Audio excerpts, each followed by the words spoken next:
You know, we talked about this a little early, but it is fascinating. There is a video game, Assassin's Creed 3D, that maps of Notre Dame in enormous detail of the cathedral.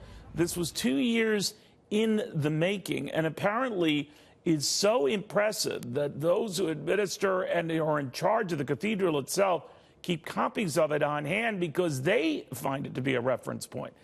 Game World News Entertainment host Tian Wang says it's obviously going to be very helpful in trying to retrace what might have been there and what isn't there or they can't account for.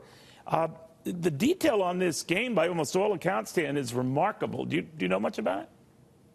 Yeah, it's really fascinating. You know, Assassin's Creed Unity was a game that was based during the French Revolution. And all of the games in the Assassin's Creed series are known for creating things with a lot of historical accuracy. So the senior artist for this game, Carolyn Muse, like you said, she took about 2 years to create Notre Dame. Like, it's a one-to-one recreation, and she collaborated with a historian. And for the most part, it is pretty spot on. Now, the thing that I do want to mention that's interesting is that a lot of Notre Dame is actually protected by copyright. So there were some things that they couldn't get exactly right. Like if you go into Notre Dame, there's a very impressive organ within the cathedral, and they had to make some aesthetic changes to it. And also, you know, Assassin's Creed is one of those video games where it's very acrobatic. You kind of swing around from location to location. So they added things within the cathedral to facilitate the gameplay. But for the most part, it is very spot on. Yeah, I remember myself having visited there a number of times.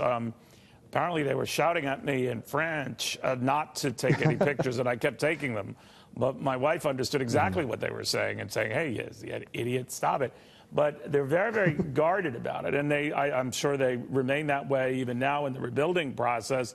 We do know of a lot of precious pieces of artwork, statues, and others that were getting out of there or moved out of there before ahead of the renovation, but that isn't evident in the game itself, is it? Yeah, because the game was actually set, you know, around the time of the French Revolution, so the interior looked a lot more different. They had to populate it and do certain kind of creative choices with it.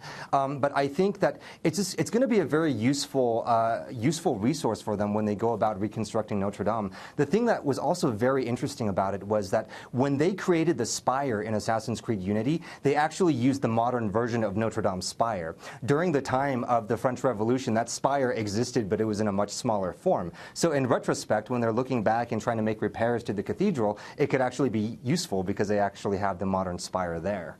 All right. You know this is going to be bad news for kids around the world who are going to remind their parents, see, they're using this for advanced studies and rebuilding an old cathedral, so I should continue gaming. That's essentially what you're saying.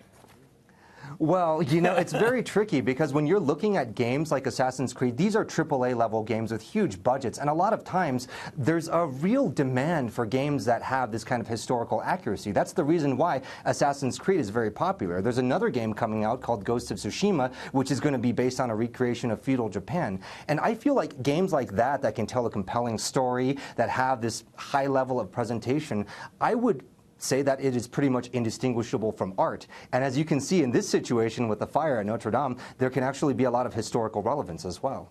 Yeah, you know, you're right. Tian, thank you very, very much. My pleasure, Neil.